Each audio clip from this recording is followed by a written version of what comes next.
You keep disappearing. There you are. That's pretty cool. There. It's the Willy Wonka Studios. It is. I think that I can tell people right now that I'm playing Dub Conscious in the background. Adrian Zelsky, HGHC Company, International Hemp Exchange, and shoot. Oh, I disappear when I do that.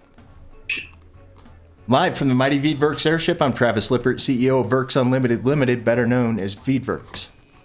And I'm Julie Richardson, Marketing Director for Colorado Normal. And tonight we have with us Steffen and Jessica Weck from the ViViD team.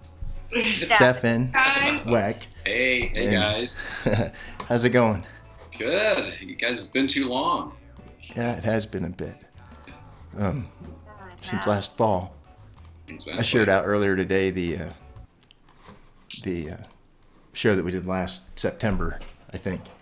Yeah. And I watched it too. It was funny to go back and watch that, what we were talking about. It's a good show. We had a good time. We miss doing that. We really do. Yeah. Julie, would you mind starting off by telling us how you're doing? Because everybody wants to know. Oh, well, yeah, and I need to shout out many, many thank yous.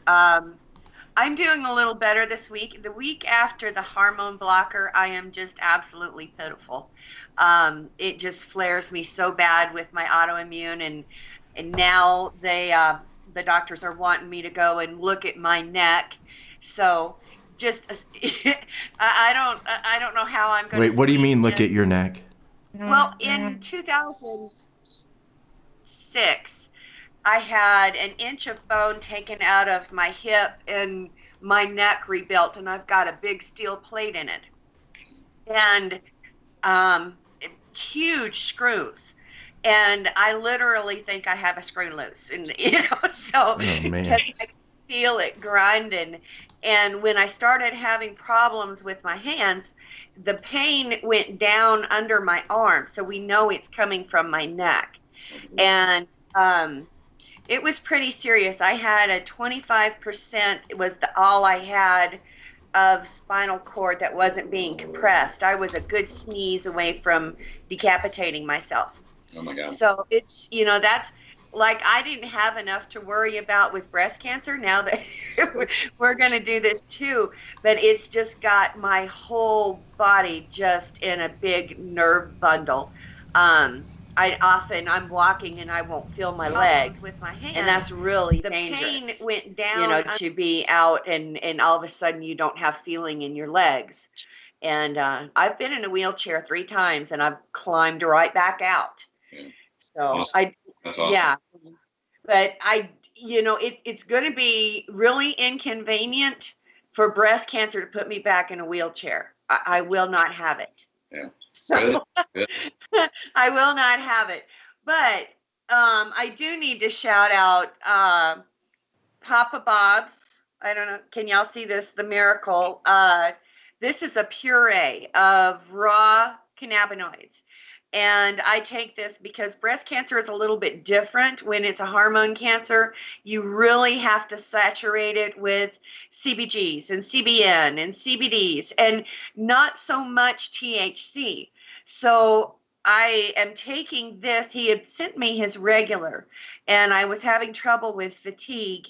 And this has made a big difference. I'm not as fatigued. It's really fighting the neuropathy fatigue that you get. And plus, cancer makes you tired. Think about the worst flu you've ever gotten and how tired you were. That's how I feel every day. It's just a fight. But my other CBD regimen is Fountain of Health. Yep. And they are keeping me stocked with their full spectrum. And I can hug the man that plants the seed with the spectrum. And that means a lot to me. I can hug the person that, that worked on developing all these wonderful flavors. And, she really did a good job.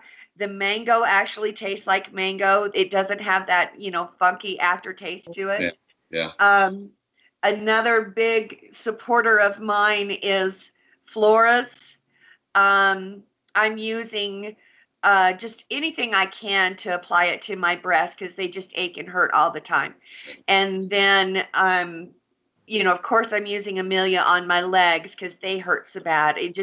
I feel like a greased pig about 90% of the time because it's like everything hurts. But Flora's, their tattoo salve has really been working for my hands.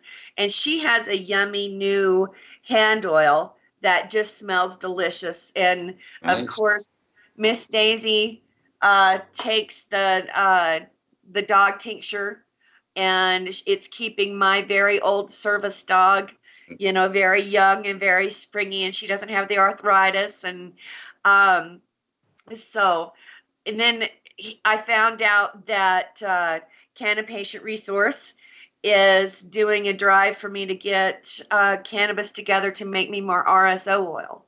And so I need that. I need juicing, flour, because I'm sick and nauseous every second of the day. And that's still my breakthrough. So anyway, that's how I'm doing. Nice. Good. We're glad you're doing better. That's awesome. Yeah. That's awesome. Yeah. Well, but that first week, oh my goodness.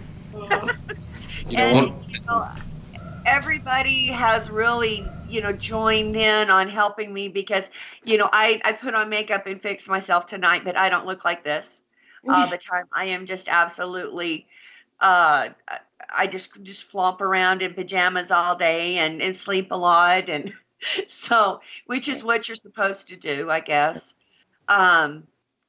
But I had, and this is something else that my friends are doing and a lot of people are doing, and Travis has done, is fixing me a plate of whatever you're cooking and freezing it and bringing it to me. I've had lots of friends do that. That's really awesome. Because I'm often too weak to stand and fix anything. I just, need something quick that I can heat up, and that helps me tremendously. Yeah. Good. That's nice. That's nice. You got folks that will do that for you. Yeah. That's awesome. Yeah. That's awesome.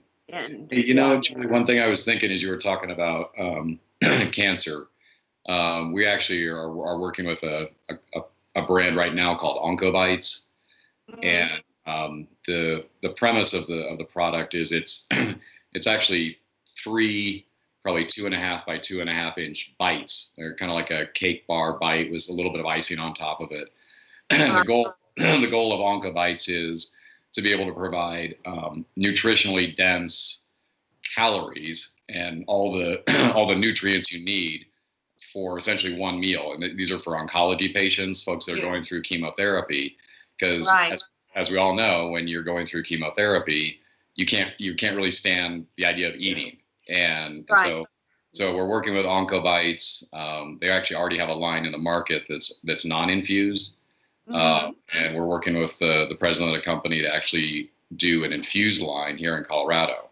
So that's very exciting news. And we're really happy to see that. What state is that? So the as of right this minute, they do not have any cannabis in them. Yeah. They use what state is that machine or that line in? Can you tell us? Let me check and see. It's produced in Colorado, and we're in the process of working with them to add CBD and THC so that they can have national distribution with the CBD. But as we all know, that technically when you're going through chemo, you need both. Yeah. And right. Well, I'm not going through chemo. It's metastasized. So it's beyond any of that. It's spread under my arm. And what they're giving me is fulvestrant, and it's a hormone blocker. And I know everybody's seen those commercials because they're on all the time. Women living with breast cancer get 2 more years. Yeah. Well, I haven't started that one yet because of the COVID-19. It will weaken me weaker than I already am, and I'm not prepared for that.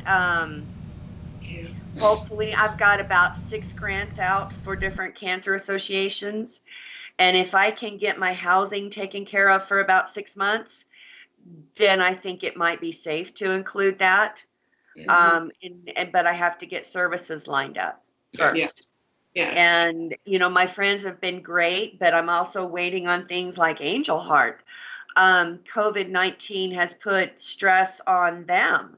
And you have to be really, really sick to get those meals, and it's nutritionally based and what have you. But I'm 6 weeks out still. That's crazy. So, it's interesting how COVID has affected my care. I was supposed to be in physical therapy too for this, to help me with all the neuromuscular issues. And because, that's hands-on. Yeah, and you don't want that exposure. Yeah. Mm-hmm. Wow. Crazy. No. And then I just had this last month over a quart of fluid taken off of my lung. I don't dare. I just absolutely don't dare. Yeah, no, you're better off. No. Can I do a quick shout out to a couple of people? Larry loves let's watching. Quit talking about my boobs. Huh? No. I said, let's quit talking about my boobs. Just want to shout out Larry Love and Pamela Orth from Wholemade, where you can buy wonderful Amelia lotion at wholemade.com. Nice. And she has brought me goodies too. And we're thinking about Pamela. And also Julie Davidson's on, and she's given us nice comments. She, I think, told you to hug her. It says, hug 'em, Jules. I don't build your flora. I assume it's when you were talking about pets, maybe. And, and she'd like to try these Onco bites when you get those going. Yeah. And it's interesting timing. Because actually about 6 weeks ago, a person that I've known and I worked with 30 years ago, she reached out to me and asked me if I, had any advice for a sister that was going through chemotherapy. And obviously you give them advice on how to support the patient. Yeah. But I said, I mentioned Oncobites, and I called up the president of the company and I said, we got to get this stuff out the door like ASAP. Like, we'll pay for shipping, just get this to this person. And he sent it overnight, got it there. She tried it. And I just got a text message from the person that I know, her sister. Yeah. It's like, oh my God, thank you. We actually placed another order. So excellent. It's, Well, and it helps with the nausea. I'd love to try it. Helps with nausea, yeah. So there's herbs and spices. Really? Yes, it helps with the nausea. Yeah. Oh man. Yeah. Send me a big bottle. Yeah, absolutely. I'll let Butch Hunter is the president of the company. I'll text Butch after we get done with the podcast and let him know. Well, look, I am absolutely serious when I say I am willing to be the face of breast cancer. If somebody wants to work with me to develop a formula that is 4-to-1 with enough cannabinoids and a breast cancer protocol, I will take it and document it and sing it from the rooftops. So just throw that. There's the person to work with right there. Definitely. Good. Sorry, I was doing. Steffen, when you lift your hand up, sometimes your hand disappears, and I'm trying to. It's us. It's not us. You. I think it's our background. Are you in front of a green screen? Yeah, no, we're actually. It's not a green screen. It's just our living room. But we thought we'd be funny, so we're broadcasting from the Willy Wonka studios tonight. Oh, so you put a background in? No, this isn't our Skype. That would be cool, though. We should. Yeah. Huh. Trying to, I know I can make stuff disappear. That's what I was going to get. Oh, there you go. But it's interesting how your stuff's disappearing. It's like I'd like to do those green screen tricks. I think it's distance from the green screen where it's. Oh, that's weird. Oh, that is weird. I like that. Yeah. Really dumb. Right. So, I don't believe that we've talked about what you guys. Tell us about the ViViD team. What does the ViViD team do? For the people who didn't happen to see us last. Yeah. So, when we talked in September, it was that we had just started the ViViD team, and our overarching motive is to develop a team of experts and an emphasis on women and minorities in the cannabis and hemp industries. Yeah. And we already have a company called Food Business Consulting, where we have experts in the food and beverages industries. And so we saw the overlay between the ViViD team with hemp and cannabis and Food Business Consulting with food and beverage. Yeah. And we started building. And things have exploded. That's the only way I'm going to say it is the team keeps growing, and the wealth of knowledge, we have product developers and all the different facets from growing. So you have your horticulturists, your experts on fertilizers and organic growing and bubble and all the different ways of doing extraction, whether it be through chemical extraction or solventless extraction, all the way through to finished goods and distribution and sales. Yeah, and like Jess said, I think we last, whatever, September, October, when we all met for the very first podcast, the way I describe what we've done with the ViViD team is essentially, people say they're creating a mirror website or a mirror site.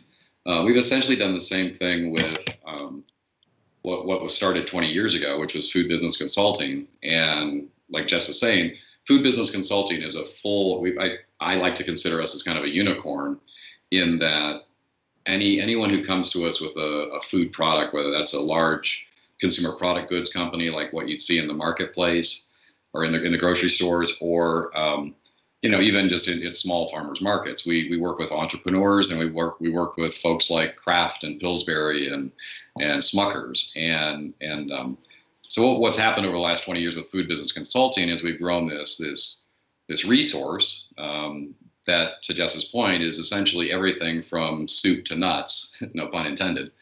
And with the advent of cannabis, it was like, well, all the services that we're offering on the food side can be applied to the cannabis side. Yeah. So we spent the last 2 years and lots of bruises and stress and sleepless nights, but we think we're very close to pulling off the same exercise with ViViD. Yeah. And it's a very, very exciting time. Yeah, and as you guys know, when it comes to cannabis, it even adds more layers. Right. Like with food, it's certain regulations and FDA and FSMA and different things like that. Yeah. With cannabis, it's state-by-state regulations, it's compliance, it's regulatory, it's how to use metric, and it's educating current cannabis manufacturers on food regulations, like how to actually have traceability. Yeah. Right now, most cannabis manufacturers have traceability for the cannabis, but not necessarily for the flour, the sugar, the water, the oil that they're using in addition to that. Yeah, it's funny because actually the cannabis industry and the way it tracks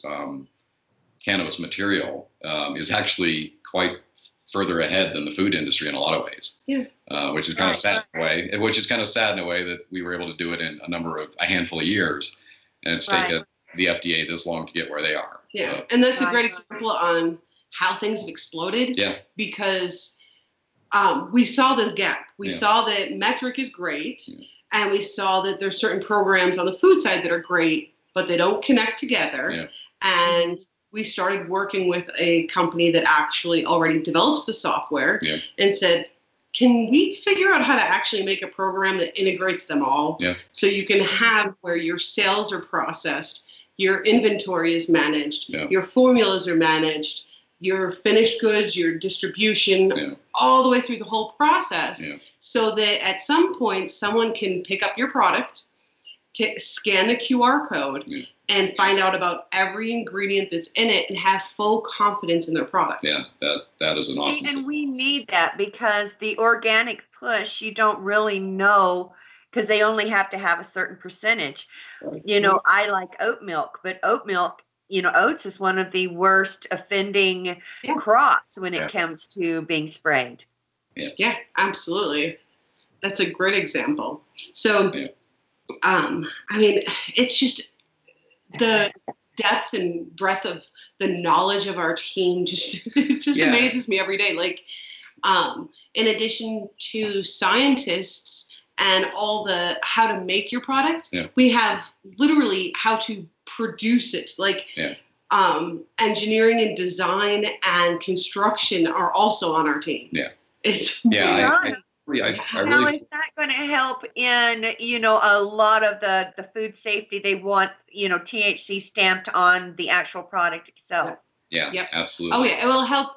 And what's nice is our team has food and cannabis experience. Yeah. So all of the same regulations that we have on food today will also be applied to cannabis. Yeah, it's So- almost like you've got this cross-pollination effort or activity right now where, food is helping support cannabis, and conversely, cannabis is starting to obviously, hopefully, make inroads into big. Yeah. So, I feel like actually it's going to end up being a win-win for both industries, quite frankly. Yeah, It and I really love it. Good. Yeah. It allows the consumer to have a better product Yeah. that they have confidence in and Yeah. they feel safe eating it Yeah. or Absolutely. drinking it or smoking it for that Yeah. matter. Yeah. So yeah, I mean that's the ViViD team in a nutshell, and that was kind of where we were back in September, October when we first met and did the very first podcast. Yeah. October, November, December, January. Obviously, those are the holiday months. Yeah. Everybody's busy and crazy, and the world is normal. And then obviously a lot changed, and my mom passed away February 5th. Very, very unexpectedly, which honestly was a blessing. She was not a sick person. So the fact that But she it was went, quick. it was quick. And so Yeah. obviously that creates a lot of, drama in our life. And the memorial that was set for 3 or 4 weeks later had to be canceled because of COVID. And, the family obviously is going to plan on getting together back, when things do get to normal. So my mom dies on February 5th. February 14th, Jess says, well, you know what, let's go down to the courthouse and get our marriage certificate. Okay, well, let's do that. Obviously it was kind of an homage to my mom, and, that we, And we've been putting it off for so many years. We're Yeah. like, let's go. Let's at least get the paperwork done. Yeah. And it was like, what, my mom would have wanted to see us happy. And it was Yeah. like, what, God damn it, let's go, let's do this. Yeah. Oh, And it that's was so we got to the place where you fill out the paperwork, Yeah. and they said, we have a judge here. You want to go now and get married? And we're like, sure. Yeah, he's like, there's judges that, we set aside 2 judges every Valentine's Day for the entire day. Yeah, they had like backdrops set up and cupcakes and Yeah.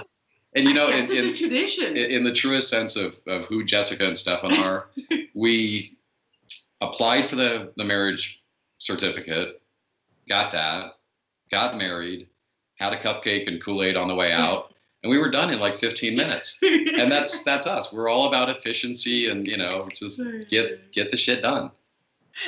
Oh, that's great. I love that. Yeah, that's a I great love story. that. Honestly, we're not at the point where we want to have a big party or anything like no, that. we still have Our main objective was, take the money from a huge party and get all 4 of our kiddos together Yeah. and just spend time together. Yeah, absolutely. There you go. And just funny little side story. We had started the process of designing a wedding ring, and we kept putting it off, and the poor girl that was helping us design the jewelry, she kept asking, want to come in? How about Saturday? And when everything happened, we just kind of put everything on hold. And again, being very practical people and food scientists, and that we just get geeked out on equipment and process. Right. Jess and I decided that instead of a wedding ring, Well, I kind of decided. well, you kind of decided. So you tell them what you got instead of a wedding ring. I got a huge oven. Oh, wow. I know it sounds ridiculous, but it was like it was on what's it called? It was on auction. It was on auction. It was on new. eBay or Craigslist or something. And it was a $40,000 oven, but on auction for like $3,000. Yeah. And it was, Wow. he's like, well, which one do you want? I'm like, well, hello, I can get a ring next month or another day or I don't. Right. Yeah. With our industry, you wear rings when you go out to a fancy dinner, and that's it. Right. You cannot wear rings during the day. In food whatsoever. plants, it's just not safe. Yeah, so not a big Right. deal to me. Right.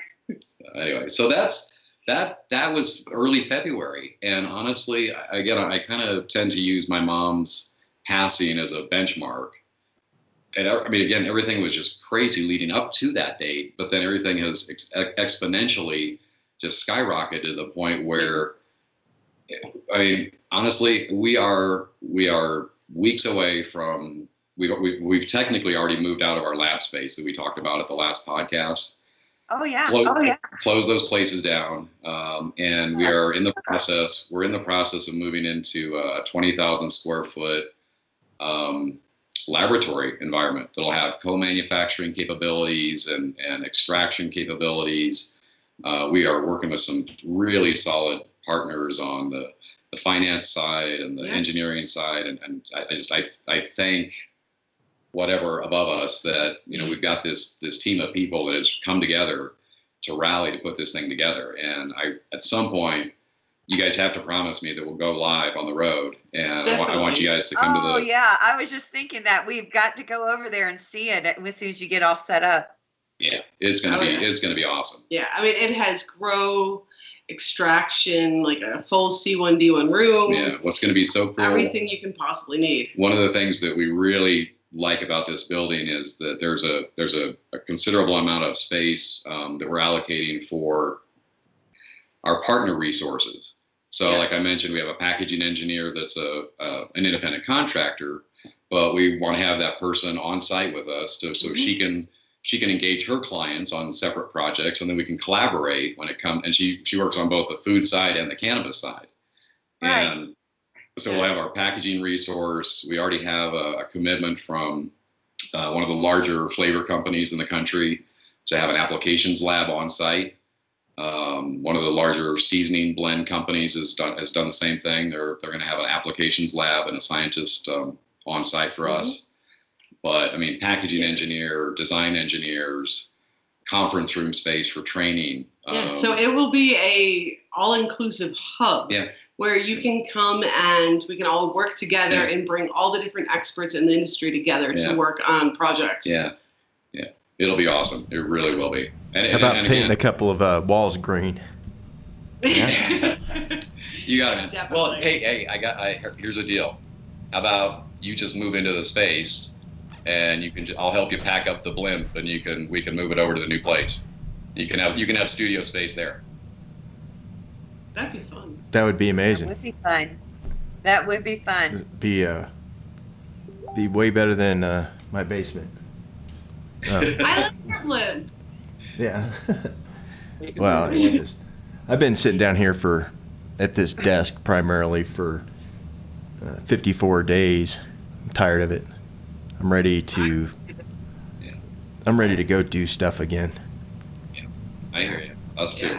Yeah, we got to the point last week where we actually brought a table and chairs out to the parking lot because we were like, we can't work in the house anymore. It just felt so hillbilly. It was so hillbilly. We had our tables and our chairs, and I dragged an extension cord out so we could set up our laptops and just this is what we've gotten to. But it was good. We were in the sun, and people were skateboarding by, and it was really awesome. Thinking about that new blimp. That would be amazing. Yeah. That would be amazing to have a good spot again. Yeah. To do this. Yeah. Either way, I need to have a photography area anyway, so I think it would work very well. Yeah, we actually had our videographer that does a lot of our social media content for us. Here's how you have to be resourceful, regardless of what industry you're in. But we had scheduled a walkthrough of the new building prior to sale, and one of the investors wanted to do a walkthrough. And at the very last minute, she called and texted and said, "I'm sorry, I can't make it. I'm sick. I'm not sure what's going on, but I need to stay home." And I mean, within an hour, we had a videographer, the guy that Alex that we work with. We had him on site doing his own walkthrough. Yeah. 12 hours later, he had edited a real rough cut of the walkthrough and had put a little layout of the building at the bottom so you could kind of track your progress through the building. And we sent it off to the investor and everybody else that was interested in seeing what it was that we were talking about. And it was, I mean, again, you just, you know, people step up, and we've, I guess the point being that Jess and I took what we did or what we've done with the food business consulting team, surrounded ourselves with subject matter experts and really solid players in the industry. And in an extremely short order of time, we've done exactly the same thing on the cannabis side. And we've made mistakes. We've bumped into people that we know now we shouldn't have been working with, and you move on, you know. But the team right now is super solid, and we cannot be happier. Well, that's exciting. I'm super pumped for you guys. Thank you. Thank you. Thank you. I had to draw this because we were talking about it last night. Oh no. Sorry, it's too good to not talk about. You should give me a warning. I didn't know we were going to have props. Well, I made my prop just now. So you take your average French fry and cut it. You know, get a cross section of it, and the cross section is a square. And so, say the French fry has an area of 1 square centimeter, then it would be 1 centimeter by 1 centimeter. And so when you drop it in the oil, the heat has to come in, and you know, ultimately you've got to get this core area to a certain temperature without, you know, messing up the outsides. But what I was thinking is, like, you could have the same area with an equilateral triangle with sides of 1.52 centimeters on 3 sides. And so if you look at how far the heat has to go. Travis, can I jump in for a second? Yeah. So I need to go get my stepson because we're having challenges with geometry and you know, and algebra. So I'll bring him in. Can you change those to X's and Y's? I'm teasing. But that was what I was trying to. Nice. Triangular French fries, the way of the future. Don't settle for anything less than. I think what we need to do though is, all right, you fry those up, then you coat them with Doritos Cool Ranch and THC. Ooh. Oh, hey now. Yeah, no. Hey now. That's a good stoner Well, food. there's my savory option. There you go. So we talked about this last night, Travis, and where we landed was, you know, I think I'm never the kind of person that says that, you know, it can't be done. I mean, Jess knows that. My daughters know that. But I don't want to burst your bubble, but I have a feeling that the food scientists and engineers at some of the larger potato French fry manufacturing companies have probably tried almost every geometric shape. So I think it's worth a patent search, but I'm not sure that there's anything there. Well, that's why I'm saying take the cool idea Yeah. and enhance it. Add something like Cool Ranch with THC. I mean, you think about how awesome Cool Ranch is after THC. Yeah. Together, they've got to be amazing. I bet you're right. Yeah, that's an excellent product. Yeah. So, you said in passing just a minute ago. So this facility that you're looking at, or that you're intending to move into, 20,000 square feet. You said there's a grow part of it. Yep. Yeah. So there's three grow rooms. They're relatively small, so not a lot of output. But what we're actually considering is that obviously the overarching idea of this facility is that it's an incubator, pilot plant, you know, kind of laboratory hub. So one of the alternatives we're considering is actually allocating those grow spaces to companies that want to do testing, like nutrients or lighting conditions, you know, whatever the variables happen to be when they're growing. So essentially do a controlled test with grow room A and grow room B with and without your product, and then be able to scientifically prove there is or is not a difference. That's really one of the things that's lacking in the industry right now, is because everyone's still so tight-lipped and anal retentive about IP and that what theirs can do and what the other person's can't. This would actually give suppliers an objective third-party opportunity to truly validate if their product is living up to expectations. Mm-hmm. So yeah. That's a fabulous idea.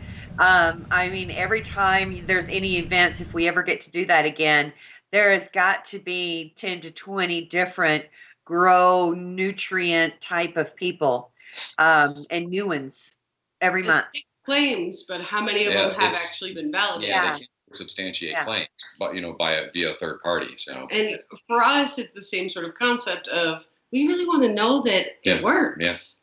Yeah. Yeah, and it's the same. It's exactly the same on the ingredient side of or the food, food side of the business. You've got companies out there that make wild, outrageous claims without any sort of scientific evidence to back it up. Yeah. So, and building off the fertilizer study type idea, there's a lot more research. So the building can do product development and co-manufacturing. So produce people's products for them. Yeah. But there's a lot of research involved in the building. Yeah. So a great example is terpene research, understanding which terpenes have which effect. Yeah. And while we know that CBG and CBN have really amazing effects, what happens when you adjust the ratios and the combinations? Yeah. And we know full spectrum is awesome, but is full spectrum the right thing for each person? Right. And full spectrum of what strain? Yeah. So there's a client of ours that we just started doing some initial dialogue with, and the idea is to essentially, the best way to describe it is, you walk into Walgreens and you step on the Dr. Scholl kiosk, and it tells you, go to slot B and pull out number 10, and it's kind of a very poor way of poor analogy, but the idea is it's great. It makes sense. That, essentially it's the same type of thing where based on biorhythms and your personal health and a number of influencing factors, folks will be able to go to the dispensaries and say, I want slot B number 10, and be able to pull out a semi-custom blend for them. But you can also take it one step further and actually do custom formulated to the actual individual. Yeah. So we're very excited about it. And I think, I don't know if we necessarily talked about this when we talked the last time or the first time. Jess and I take a very different approach to cannabis. And for the folks out there that are watching the show, this doesn't, I don't mean this to sound the way it's going to sound, but it doesn't really take much effort to get someone high. But where it does take effort, and where Jess and I are focused, is really more on the medicinal side of this plant that we've been given, and trying to make sure that those characteristics aren't lost. Yeah. And trying to do everything we can with research and all of these subject matter experts that we're working with is to we've been given the plant, we've been given the opportunity to show others how this plant can help everyone be better. Yeah. And so that's really more our objective is, again, it doesn't take much effort, and please come to us for your development work if you want to just get people high. That's fun too. That's fun. And we like that side of the business a lot, but our true passion is really the medicinal give back to the industry. Right. And that means so much to me because, one of the reasons I came to Colorado is because I wanted consistent medicine. My first bout with cancer was in 2014.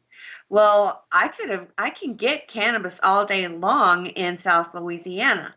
But I didn't know where it was coming from. I didn't know how it was grown. I didn't know enough about it. Yeah. And that's still an issue here in Colorado, is having consistency, absolutely. In the world. Now, if you're a kid with epilepsy, yes, there's things that's been researched for you, but as an adult, it's trial and error. Yeah. It really is. Yeah. It really is. Well, and when it comes to recreational marijuana products, even still, we'll buy different products, and one day, you just chill out and you're good. Yeah. Other days you are so high you wonder, did I take 5? Yeah, and it's What just not, happened? and we understand that. We understand why that is. Yeah, we it's do. because the cheapest, easiest material to make gummies or whatever that you are producing for to just get people high is made from a blend of everything, all the garbage from the grow. Well, not only that, but understanding how to process finished goods. Yes. How to process, like you said, gummies or chocolates or whatever the product is, and having an understanding on how to make sure you have even distribution and how to make sure that the product will deliver the same feelings or the same experience over and over and over again. Yeah, and we talked last time, Julie, about the product that we had introduced in the marketplace, and it launched in December, and it's done really well in the marketplace.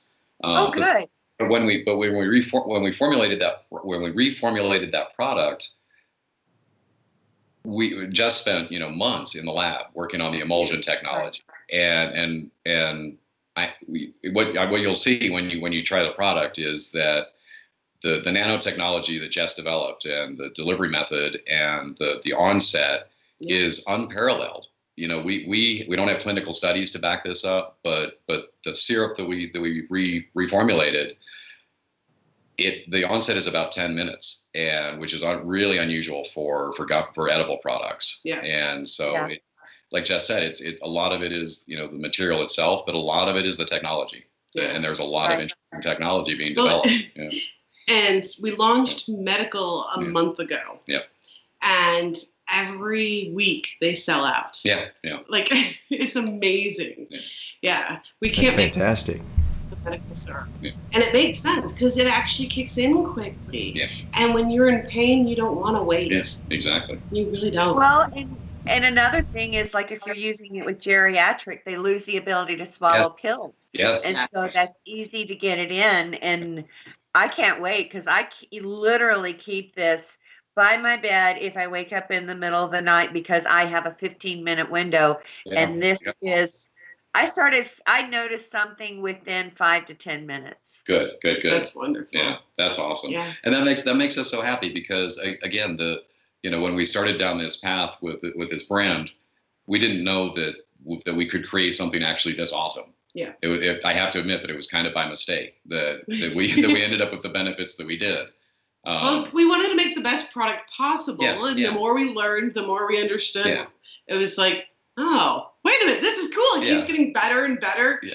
And we did the smart thing. Yeah. We did sensory testing, and we did different evaluations with consumers and dispensary owners, and got their input. Yeah, I mean, something as silly as whether the viscosity of the syrup was acceptable. Actually, that's not silly though. Well, no, it's not silly, but you'd be surprised how brands don't take that into consideration. Well, in this situation, so, understanding, is it too thin? Is it too thick? Is it just right?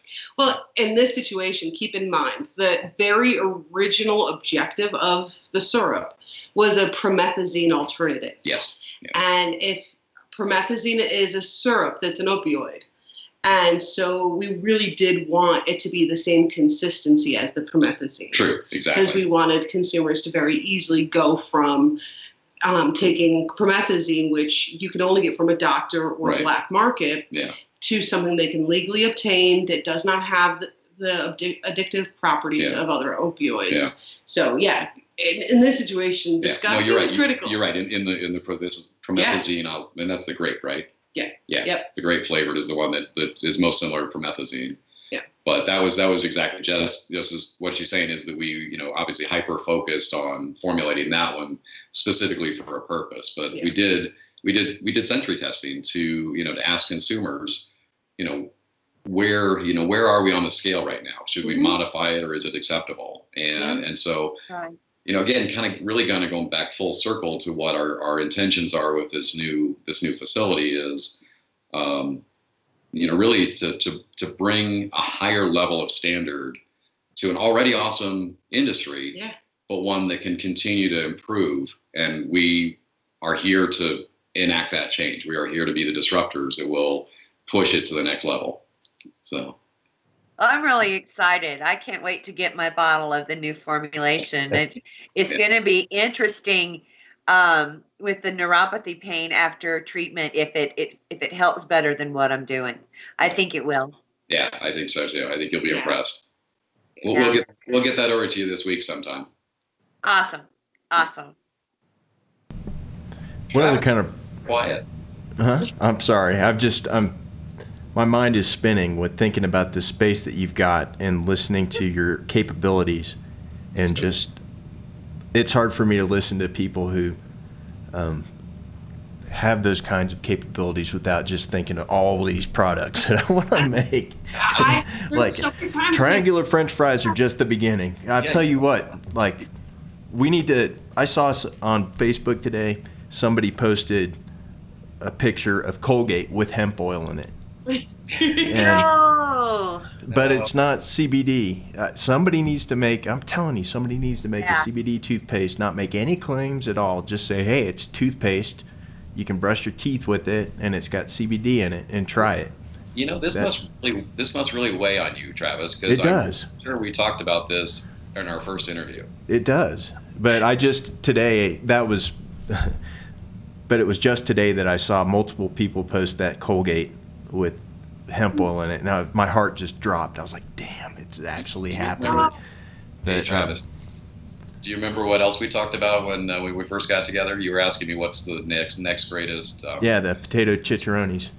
Potato chicharrones. So potato chicharrones. Now that we have the new facility, we're gonna develop, and you and I are gonna go into the potato chicharrone business. And I definitely want to at least float it by Dan Quayle and see if he wants to make Dan Quayle's Potaatoe chicharrones. That'd be awesome. It would be. Oh my God! Do you remember the Dan Quayle story, right? Which one? Travis. Dan Quayle was at a grade school or something, and spelling. Everybody knows that. No, I'm saying the Dan Quayle story that we talked about when we met the last time and did the podcast. Yeah. Dan Quayle grew up in Lebanon, Indiana, where my sister and my mom grew up, and my sister Leslie had a horrible crush on Dan Quayle, even though she was only 5 years younger or something. So there's a family connection. So please be careful what you say. Do you think she's his Facebook friend? Oh, I know it. I know. She's probably chatting with him right now. So she could put in a good word for it. Dan Quayle, potato chicharrones. That would be. And I wonder if potatoes with an e.com is taken, or no, just potato with an e.com. Potato. Yeah, I would love to work on stuff like that. It truly is one of my favorite things to do, is think of new products and how one might go about bringing those products to market.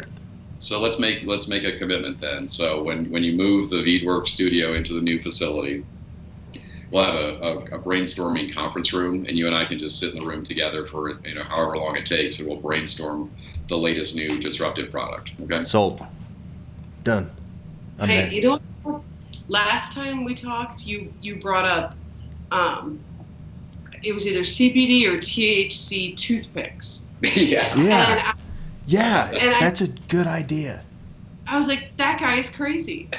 And then the next day, I saw cinnamon toothpicks, and I was like, all right, maybe it's not so crazy. Yeah. Well, that's a genius idea. If you the toothpaste is the way to go. Solve the way to make it easy to put in precisely measured doses of CBD or THC into mixed drinks, so that you can, you couldn't do THC at bars in this state right now, at least, but which you should be able to. But anyway, if you wanted a Bloody Mary with some 10 milligrams of CBD in it, 10 milligrams of CBD is just a tiny small amount. or a Manhattan, or I don't know, some kind of I always think of it in terms of hangover drinks, but how to get that CBD in that small quantity into the drink without screwing up the mix is a real complicated thing. Yes. And if you had an infused toothpick or something like that you shook it up in the, whatever they call that shaker thing, it's probably called a shaker. But it's tough to figure out how to put 10 milligrams of CBD in drinks at bars. It is. Yeah. Yeah, actually, it's funny. You're talking about dosing. One of the clients that we're working with on a number of different products is their family has orchards in Greece, or olive orchards, and what we're doing is infusing the olive oil, and it's a very high quality olive oil. We'll infuse, and the idea is to sell it to chefs. But the challenge, quite honestly, is how do you know when it's not enough and how do you know when it's too much? Because chefs have a tendency to just fling olive oil all over the place. Yeah. So how do you control the dosing and still make it useful to the food service operator? So exactly. Well, and keep in mind that legally we have to have the dose measurable. Yeah. So that was the other piece was, okay, so how do you make it usable enough? Because chefs do like to just pour it on. It's called flair. Flair. Yeah. Do you know if sorry, go ahead. Oh, you're cool. No worries. Do you know if THC will? I'm sorry, I'm going to keep going with this. Do you know if THC isolate basically, if you put it into ethanol, or if you put it into 80 proof ethanol, will it go into solution? I'm pretty sure. Yeah, absolutely. And it depends on the amount. Yeah, I mean, obviously you have to make sure it's properly homogenized and dispersed. And, But yeah. So you could make an actual just vodka with a certain amount of THC in it, and then use that little clicker thing that the bars use, the little stop cock.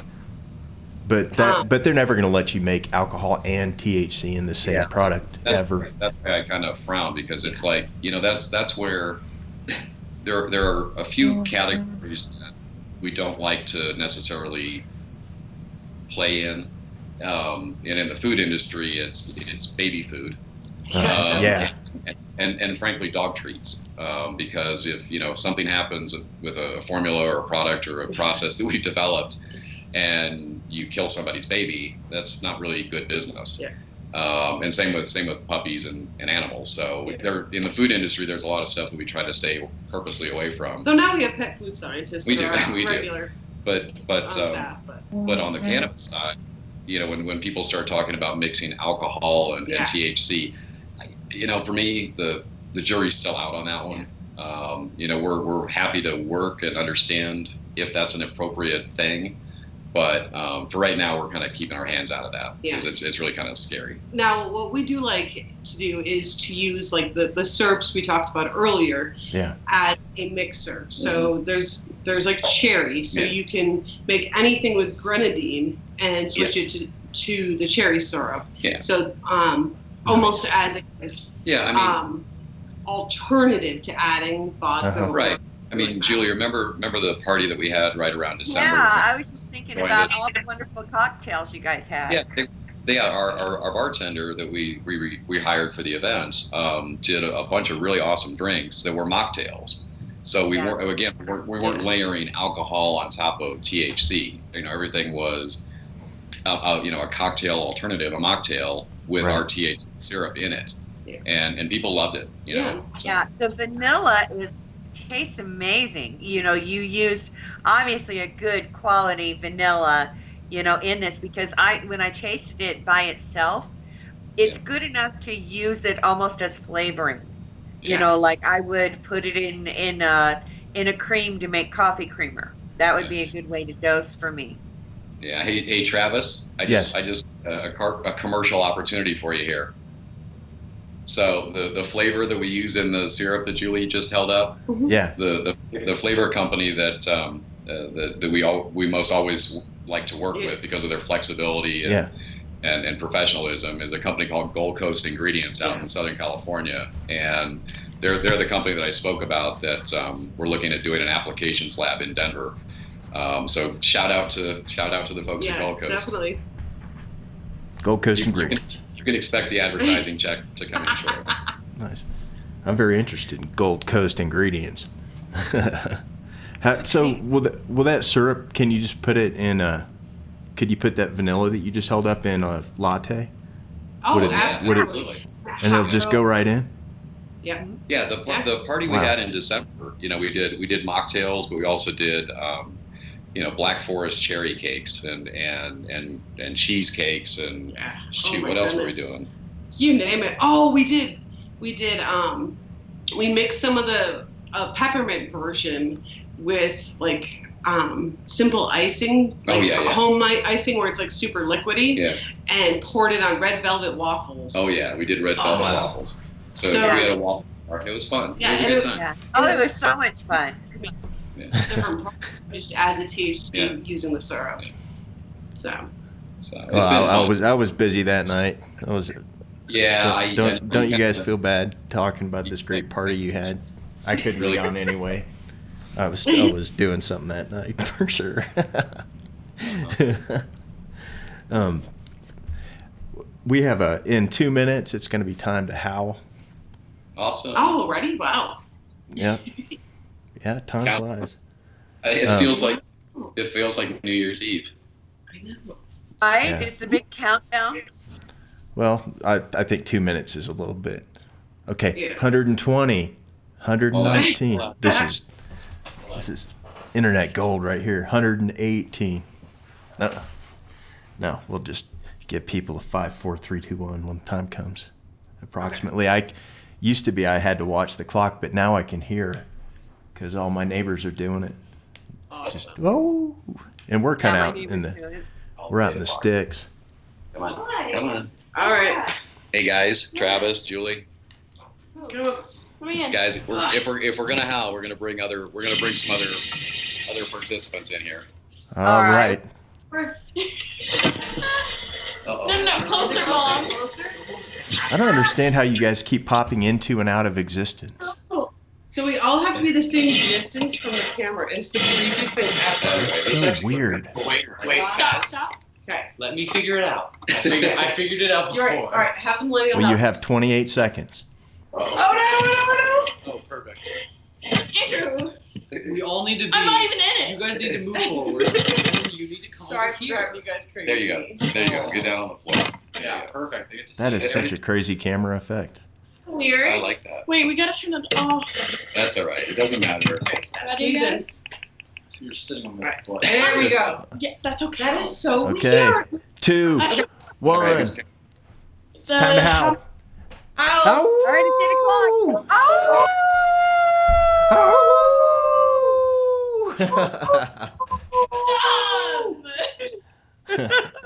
Go outside and howl at 8 p.m. That's our scary family. Oh, awesome. Our neighbors are All the doing cool that. people are doing it. I don't get We it. didn't go outside and howl, but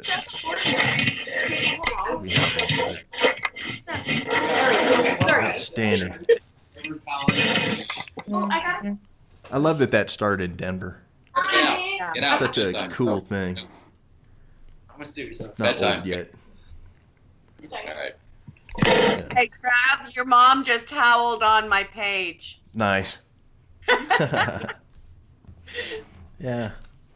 It took off. It's yeah. I'm looking forward to when we don't do. We can keep howling. Maybe we should always howl at 8 o'clock. It really feels like a nice communal type of activity that we can all do. Maybe we can keep that from COVID. Yeah, There's some things that I want to keep, definitely. but there's most of this I'm done. Ready Yeah. for us to be done with it.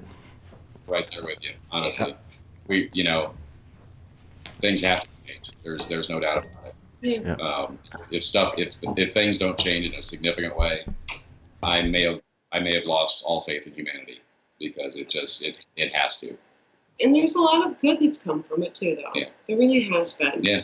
And you think about simple things like parents are being checked in on by their kids more regularly, learning how to play games with family members via Skype or Zoom or whatever. Yeah. I mean, reaching out and calling people more often. Right. Yeah, it's I almost forgot to tell people that there is a real problem, it appears, with somebody appears to be targeting cannabis activists on Facebook and trying to either take over their account or spoof their account and send out friend requests to other cannabis people. And I don't know if it's specific to this industry, this kind of group of people, or if it's widespread across all walks of life. And it just so happens that most of the people I know are in the cannabis space. But they did it to Julie. They spoofed her account. Stacy Lynn had a problem. Patty Zanine, Michelle Walker, Wayward Bill has had a terrible time with his account this week. So I want to remind our CannaFam to really think about it when you get a friend request from somebody. If they purport to be somebody who you, number one, already thought that you were Facebook friends with, make sure that it's actually that person. And if they don't have, a couple hundred or 100 at least mutual friends in the cannabis industry, and you think that you know them in the cannabis industry, be very suspect, because I don't know what their intention is with this, but it's happened to way too many people in the last couple of weeks for this to not. I'm glad you said that, and just to kind of emphasize or drive a nail into it. It's what are we, 5, 6, 7, 8 years? Julie, you guys are veterans of this. I don't even know when, how far back we should say, but there still are a lot of difficult people to deal with out there, and I think knock on wood, I think they're starting to fall by the wayside. But just a word of advice to everybody listening: just don't fall victim to folks that I think it's more like, I think you're saying, Travis, it's kind of a gut instinct. Yeah. It's like, do I know this person, or should I accept the friend request? Yeah. If your gut says no, then you're probably right. You're probably right. Yeah. And the last, Jess and I now have a master's degree in real estate, finance, partnerships, product development, on and on and on. And listening to your gut. Yeah, and listening to your gut is really the biggest lesson learned. So go with your gut, and if your gut says it's not right, it's probably not. And I want to ask everybody to share these in their private groups, in their groups that they belong in. Facebook last week for the show, I had a lot of trouble sharing it into different groups. I had a limit of how many, and then I would go to the search bar, and it wasn't even pulling up the groups I normally share it with. So if everybody could help out, share this in your groups, and let's get it out there. Yeah, we would appreciate it. And if you're watching it on YouTube after I upload it, then please make sure you smash that like button and subscribe it, or do all that stuff. Help us out. Leave a comment. I've been spending a lot of time on YouTube recently, so I actually see it when people write comments, and as opposed to like somebody was like, "Hey, I love this interview," and I looked at the date and it was like 6 months ago. Oh no! I was like, all right. So I'm way more in tune with YouTube than I have previously been. But I can't believe that the U.S. government just straight up told us that there are aliens on this planet, and people are like, yeah. I can't believe that isn't a bigger deal. Exactly. They've been asking for the truth for how long? They finally say, yeah, so, it's not any human being. Yeah. Yeah. Yeah, and there's different kinds. It's not like, all right, we're releasing video of one spaceship that we're saying that's got to be aliens. They're like, and also on the East Coast of the United States, here's 2 other kinds, and look at this one, defying all laws of physics, and it was one of like 6 ships that were there all at the same time. So they're saying there are armadas of superior alien aircraft cruising around indiscriminately and unopposed across the planet, and everybody's just like, all right, but it's like murder hornets though. Murder hornets. Now that'll get people talking. But look, they're saying alien life is visiting this this planet, and people are just like, yeah, all right. So it's not even a question anymore. It's not. No, it's like, yeah, we've known. Thanks for letting me know. Yeah. We answered the existential question, are we alone? The government just told us, nope, here's some video. Oh, We're not alone. We're not alone.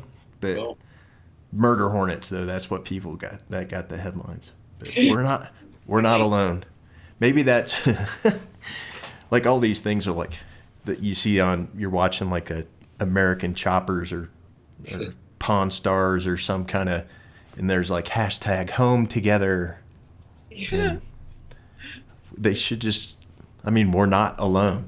They just told us these are alien aircraft. We're not alone.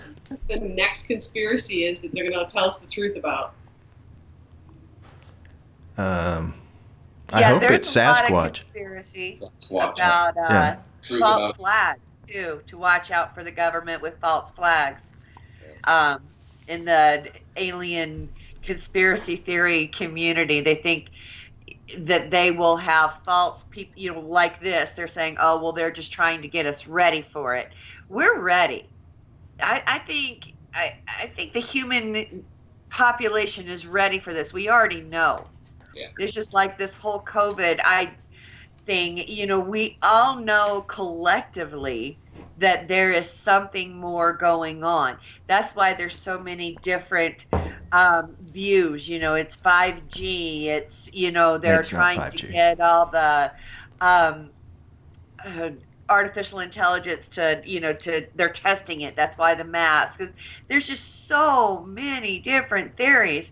And it's because we as a society, we've been bullshitted for so long, and we're waking up to it that now we're suspicious and questioning everything. Yeah, you know, and I've said this to a number of people in the last, 4, 5, 6 weeks, and mostly, my kids and cousins and nephews and nieces and folks that we run into as we're riding around town. You look at it in terms of the massive death, that's taking place now and will continue. But if you look at the revolutionary changes that could potentially take place because of this cataclysmic event. Right. And I talk to young people, and it's like, I really wish I was 30 years younger, because you guys, the 20s, 30s-year-olds, are about to embark on a journey that will be revolutionary. And enjoy it now, because what's coming up is going to be frickin' awesome. Yeah. There is nothing we do that won't change because of this. Yeah. And you think about all the things that were kind of, by some, questionable. Do our cars actually have an effect on smog? Mm-hmm. We show data, but now you can actually see pictures. Yes. And so it's very easy for every human being, no matter the age, to understand it. Yes, cars cause smog. Yeah, and cars cause pollution. And look out the window. And the reason you hear this enthusiasm is because, as scientists and folks that their lives revolve around data and facts and logic, we've just coronavirus has created this petri dish that we all got stuffed into, and that would never have been possible without this. And now we're seeing what's happening. We can vouch for this. It's the canals in Venice are clear. It's just from there. It's just nothing has not been touched with the situation, with this particular situation. So if this doesn't move people to change, I guess nothing will. Well, what's exciting to me is I love to garden, and I'm really sad that I have to do container gardening because I used to do, huge plots. But you see a lot of people seeing the scarcity in the stores, and they're doing the victory gardens or just getting into gardening themselves and paying more attention to the food that they eat. And I see it economically. We're going to be more focused on the small shopping small, looking small, because we see these small businesses, going down in the farmers markets and what have you. Yeah, it's funny. You touched on something, and we had we had, a lot of times the trade magazine editors and writers for trade magazines reach out to us for contribution to articles. And one of the larger food food product magazines called us. The editor called us and he said, I want to interview you guys. Obviously COVID is the hot topic right now, so I want to get you on the phone. And ultimately, I believe that what he was expecting us to say was, because he kept asking, what trends are going to change? What trends are going to change? And this was like 3 weeks ago. It's like 3 weeks ago. We didn't So I don't know. I don't know. People aren't going to eat gluten-free anymore. I mean, people are going to be bucket gluten-free. But it's like, I'm like, no. I really feel like what we're about to learn is, and we're actually seeing this because we do work with one of the brands that actually dominates the baking and cooking aisle, and they can't keep up with production because the millennials have learned how to make flapjacks. Yes, they're cooking. Yeah, and they are cooking. Yeah. And what was funny is, it's like I feel like there's this potential dynamic shift where because younger people have to now learn how to cook, they will now adopt and understand the nostalgia of mother and grandmother and great grandmother cooking, and if it lasts long enough, 4, 6, 8, 10, 12 weeks, and people realize the excess surplus income that they have at the bottom of the month that they didn't spend going out. Now that they know how to cook, they can stay home. They can still, be social. They can still be social. You can still take selfies and post on Facebook with you flipping your flapjack, and they're going to realize that it's a simpler life, and that you can actually save time and have much more sincere communication and relationships when you're sitting 4 people in your apartment versus 4 people in a 300-person restaurant. Yeah. So something as simple. We're talking about the canals in Venice being so much more improved, but something as simple as our eating habits is going to change. Well, previously we talked about the slow food movement. Yeah. And it's almost been kind of forced slow food movement. Right. And it's been cool because our kids have actually said that their friends' parents have actually started forcing them to sit down to dinner with them. Yeah. And their parents are forcing them to talk to them. Yeah.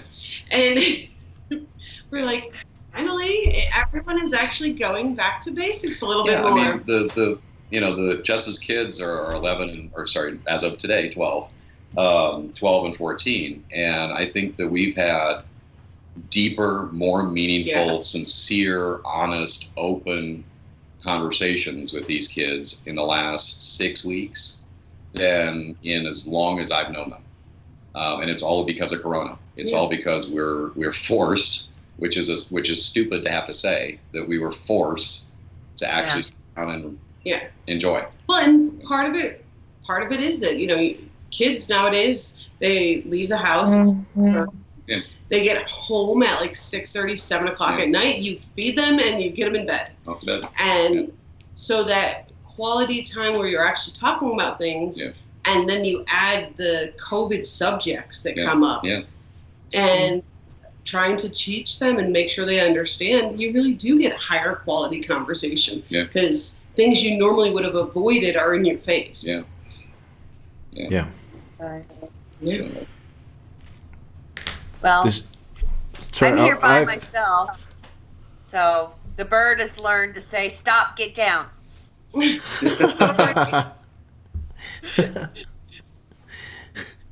We miss you. I'm We miss so you glad we got guys. to connect. Yeah. Good. Yeah, that was really weird timing, Travis. I mean, for the folks that are listening in, literally, I texted Travis, and it was the first time, I keep a to-do list, and I just couldn't get to my note to follow up with Travis, and finally it popped up, and in the midst. And what's weird is that we're extremely busy with this new building, and it just seemed really odd, kind of fortuitous that Travis's my to-do note to follow up with Travis popped into my stream, and I'm like, all right, let's call Travis and see what he's up to. And literally, 30 minutes into the conversation, Travis was like, I want to do a podcast tomorrow night at 7. And I'm like, why the hell not? Perfect timing. We have nothing else to do. We're just building an empire. So, well, we need to do it again soon. You guys are going to have so much interesting new development going on in your business, and I'm excited to see the place. Can you tell people what the building used to be, or is that a secret? Not yet. We got to keep that on just for all a right. little. But if they told you, you'd know. Yeah. If they told you, you'd go, "Oh, that." Exactly. That they're serious. This is a big deal. But yeah, we're over an hour now, so we probably better wrap this up. But I want to thank everybody for tuning in, and ask them, please, guys, share this in some groups, help us get the word out, and if you're watching on YouTube later on, then please subscribe to our channel. That would be helpful. And thank you, Julie, for everything that you do, and for being thank you for being you, I guess. And we'll get you Thank syrup. you for being here too. We'll get you some syrup this week, Julie. I promise. Oh, I'm looking forward to it. Awesome. And I want to hear more about the vitamins too. Yes. Definitely. Yes. Cool. Well, I guess that's the end of the show. So, as always, I'm Travis Lippert, reminding you, if you don't get hemp here, get hemp somewhere. Bye. Guys.